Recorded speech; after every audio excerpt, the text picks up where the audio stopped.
Hoy vamos a hablar de los estreptococos, estafilococos y Neisseria.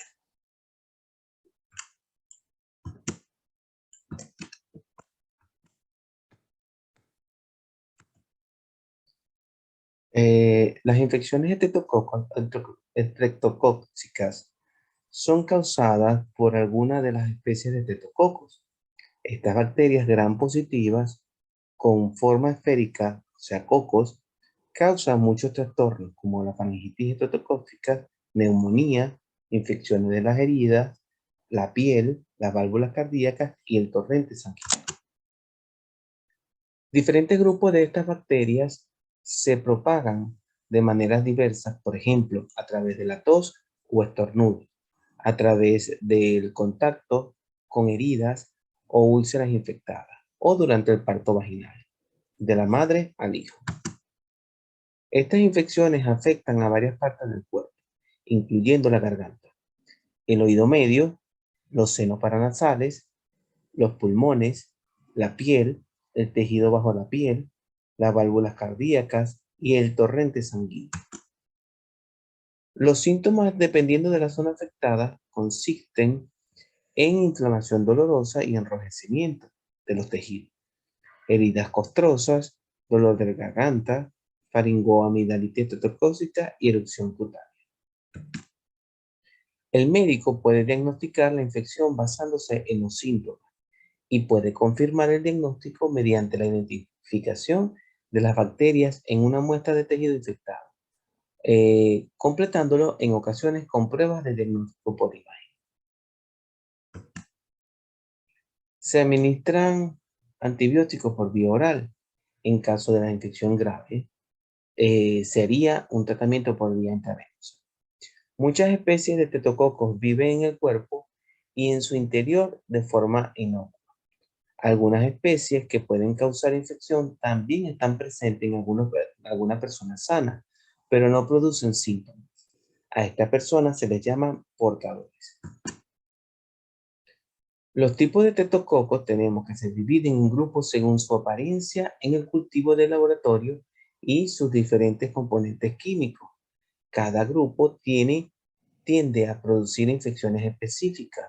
Los grupos que tienen más probabilidad de causar enfermedades en las personas son los grupos A, los grupos B, los grupos D, que son los enterococos y se suelen estudiar por separado, y el grupo virida. Los estreptococos del grupo A se diseminan a través de los siguientes procesos. Por medio de la inhalación de goticas de secreción procedente de la nariz o la garganta, que se dispersan cuando una persona infectada tose o estornuda. Contacto con heridas o llagas infectadas en la piel. Por lo general, las bacterias no se transmiten por contacto casual, pero puede propagarse en ambientes de hacinamiento, tales como residencias estudiantiles, escuelas y cuarteles militares.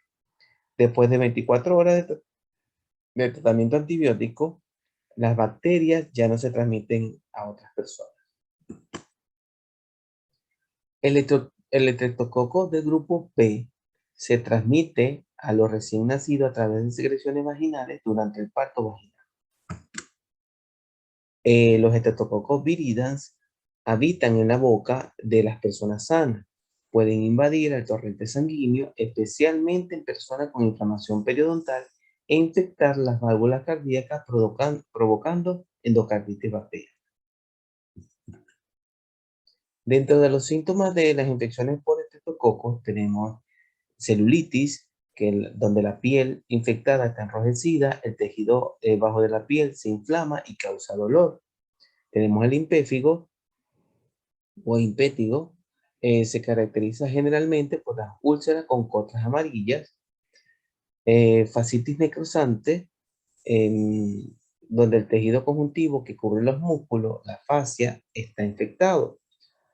Los afectados sufren escalofríos repentinos, fiebres, dolor intenso y sensibilidad en la zona afectada. La piel parece normal hasta que la infección irradica. Infección de la garganta, como la faringoamigdalitis estreptocócica, Esta infección ocurre habitualmente en niños de 5 a 15 años. Los síntomas con frecuencia aparecen repentinamente e incluyen dolor de garganta, en ocasiones con escalofrío, fiebre, cefalea, náuseas, vómito y malestar general. La garganta es de color rojo intenso y las amígdalas están inflamadas, con o sin mancha de pus. Los ganglios linfáticos situados a lo largo del cuello se agrandan y son sensibles al tacto. Otro síntoma es la escarlatina, donde la erupción aparece primero en la cara, luego se extienden en el tronco y las extremidades. Presenta un tacto similar al papel de lija grueso. La erupción es más intensa en los pliegues cutáneos, como el pliegue entre las piernas y el tronco. Ahora vamos a hablar del Streptococcus pneumoniae, o sea que el del neumococo. Es un diplococo encapsulado aerobio, gram positivo y alfa hemolítico. El diagnóstico se realiza con tinción de gram y cultivo. El tratamiento depende del perfil de resistencia e incluye beta-lactámicos, un macrólido, una fluoroquinolona respiratoria o a veces vancomicina. Dentro de los factores de riesgo del neumococo tenemos personas con enfermedades crónicas, por ejemplo, enfermedades cardiorrespiratorias crónicas, diabetes, enfermedad hepática, alcoholismo, personas con inmunosupresión, por ejemplo, el VIH, personas con asplenia, que es pérdida del vaso funcional o anatómica, personas con anemia, residentes de instituciones de atención crónica, por ejemplo, residentes de un hospital, fumadores, aborígenes, nativos de Alaska y ciertas poblaciones de indios americanos, los ancianos, incluso los que no padecen otras enfermedades concurrentes, tienden a presentar un peor pronóstico para las infecciones neumocócicas. El daño del epitelio respiratorio, como en la bronquitis crónica o en las infecciones respiratorias virales comunes como la influencia, pueden predisponer a la invasión por parte de este patógeno. Dentro de las enfermedades causadas por neumococo tenemos otitis media, neumonías, sinusitis, meningitis, endocarditis, artritis séptica, peritonitis y bacteriemias.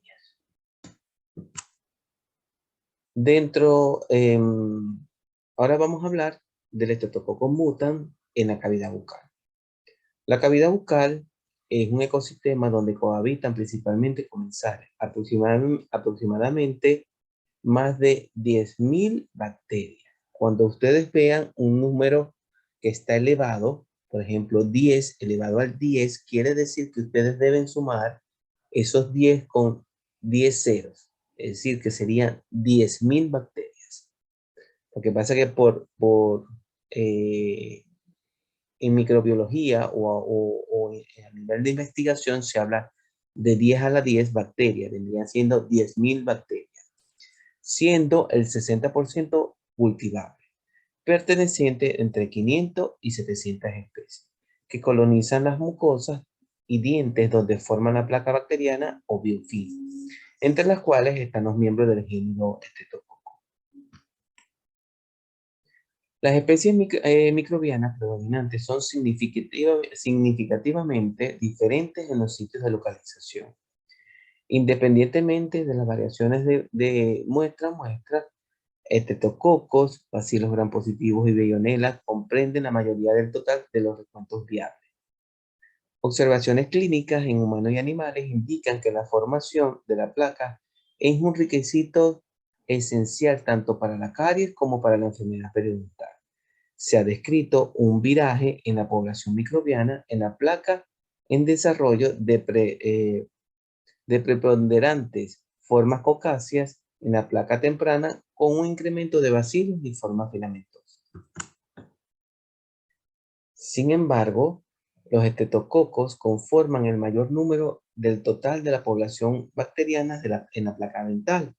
Muchos de los estreptococos pueden ser identificados como una de las siguientes especies: el Streptococcus mutans, el Streptococcus sanguis, el Streptococcus meteor, el salivarius y el millennium. Las especies más importantes en el humano son los Streptococcus mutans y el Streptococcus sobrinus. Estos se han caracterizado como colonizadores secundarios del biofilm, que rodea los dientes, y su patogenicidad se ha demostrado en la relación a la producción de caries del esmalte debido a la capacidad que posee de producir ácido a partir de la sacarosa. Primero se realiza la adhesión de esta bacteria en la superficie, luego la proliferación y luego el desprendimiento a otras zonas.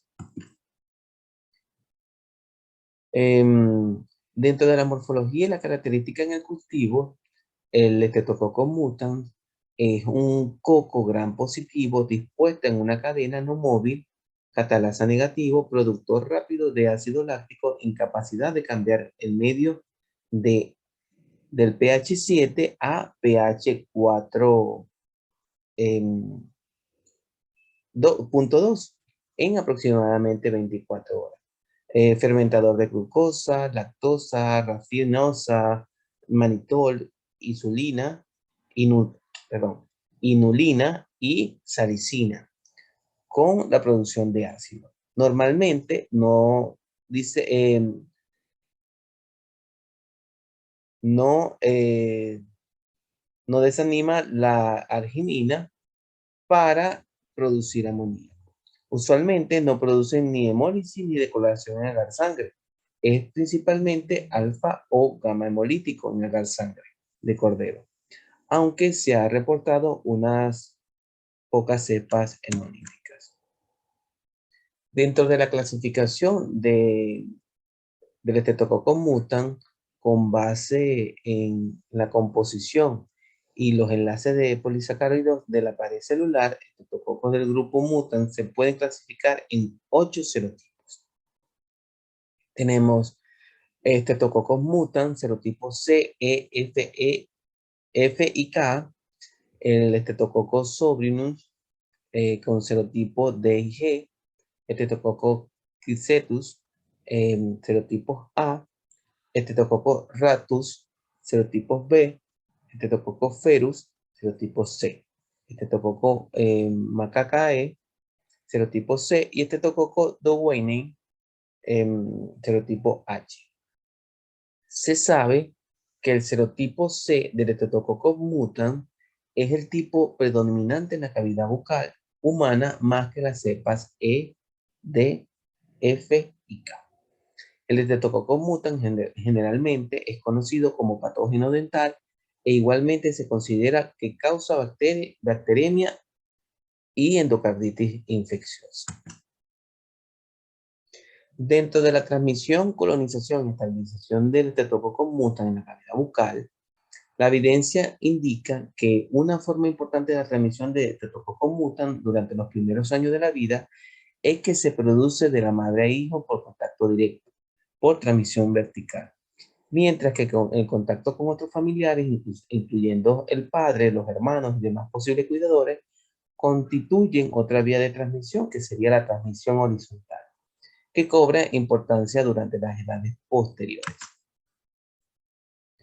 Una característica importante del Streptococcus mutans es la persistencia de su genotipo en la cavidad oral de los adultos, adolescentes y niños mayores de 5 años. Este fenómeno es conocido como persistencia intraindividual y revela la estabilidad que estos alcanzan, la relativa estabilidad que estos alcanzan en un operador y la relación con la expresión de las características fenotípicas que le pueden dar ventaja para la supervivencia, como la capacidad de formar biopelículas, de adherirse y de soportar fluctuaciones del pH. Vamos a hablar ahora de los estafilococos. Estos son grupos de bacterias que hay más de 30 tipos y el tipo Staphylococcus aureus causa la mayoría de las infecciones por estafilococo. Las bacterias de estafilococo pueden causar muchos tipos y diferentes infecciones, incluyendo infecciones de la piel. Los tipos más comunes de las infecciones de estafilococo, tenemos las bacteremias, que son infecciones del torrente sanguíneo que pueden llevar a sepsis, una respuesta inmune muy seria en una infección, infecciones de hueso, endocarditis, infecciones de revestimiento interno de las cámaras y válvulas del corazón. Tenemos intoxicación por alimentos, neumonía y el síndrome del shock tóxico, que es una afección potencialmente mortal causada por toxinas de ciertos tipos de bacterias. ¿Qué causa las infecciones por estafilococo? Algunas personas tienen estafilococos en la piel o en la nariz, pero no contraen una infección. Pero si se cortan o hieren, las bacterias pueden entrar en el cuerpo y causarla. Los estafilococos pueden propagarse de una persona a otra. También pueden encontrarse en objetos como toallas, ropa, manijas de puertas, equipos deportivos y un control remoto. Si tienen estafilococo y no manipulan adecuadamente los alimentos cuando lo están preparando, también pueden contagiar a otros. Personas de riesgo de infección por estafilococo. Las personas que tienen una afección crónica como diabetes, cáncer, enfermedad vascular, eczema, enfermedad pulmonar. Las personas que tienen el sistema inmunitario debilitado como el VIH y SIDA, medicamentos para prevenir el rechazo de órganos o quimioterapia. Personas que se han sometido a cirugía, pacientes que usan catéter, tubo de respiración o alimentación, pacientes que están en diálisis, personas que se inyectan drogas ilegales, personas que practican deporte de contacto, ya que pueden tener contacto piel a piel con otras personas o compartir equipo deportivo. Dentro de los síntomas de las infecciones por estafilococo tenemos que depende del tipo de la infección.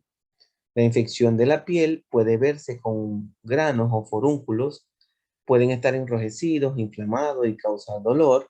En ocasiones hay pus u otro líquido. Se puede convertir en impéfico y desarrollar una costra en la piel o celulitis, un área inflamada y roja de la piel que se siente caliente. Las infecciones de los huesos pueden causar dolor, hinchazón, calor y enrojecimiento en el área infectada. También pueden tener escalofrío y fiebre. La endocarditis causa algunos síntomas parecidos a la gripe, como fiebre, escalofrío y fatiga. También causa síntomas como latidos rápidos del corazón, dificultad para respirar y acumulación de líquido en los brazos o en la pierna. La intoxicación por alimentos generalmente causa náusea y vómito y diarrea y fiebre. Si pierde demasiados líquidos, también puede deshidratarse. Los síntomas de neumonía incluyen fiebre alta, escalofríos, tos que no mejoran. También puede tener un dolor en el pecho y dificultad para respirar. El síndrome del shock tóxico causa fiebre alta, presión arterial baja, repentina, vómito, diarrea y confusión. Es posible que tenga una erupción similar a una quemadura solar o en algún lugar del cuerpo. Este síndrome puede conducir al fallo orgánico. Vamos a hablar de la Neisseria, ya para culminar. Tenemos que la familia Neisseriae comprende los géneros de Neisseria, Quinhela, Eiquinella, Cimosiela y Aliciela. Las Neisserias son cocos gram negativos que por lo común aparecen en pareja, o sea, diplococos. La Neisseria gonorrheae y la Neisseria meningitis sería gonococo o meningococo, son patógenos para el ser humano y suelen identificarse vinculados a los leucocitos polimorfonucleares o en el interior de los mismos. Algunas neiserias son residentes normales del sistema respiratorio humano. Pocas veces, en el peor de los casos, producen enfermedad y residen fuera de la célula. Vamos a hablar un poco de la gonorrea, que es causada por la Neisseria gonorrheae y se puede propagar en cualquier tipo de actividad sexual. Se puede contraer por contacto con la boca, la garganta, los ojos, la uretra, la vagina, el pene y el ano. Dentro del diagnóstico de esta, tenemos que el aislamiento de la Neisseria gonorrheae mediante cultivo es el método estándar para el diagnóstico. Las técnicas de aplicación del ácido nucleico basado en PCR se caracteriza por su rapidez y por tener una sensibilidad similar a los cultivos, pero del cultivo, pero con mayor especificidad. Y bueno, hasta aquí la clase de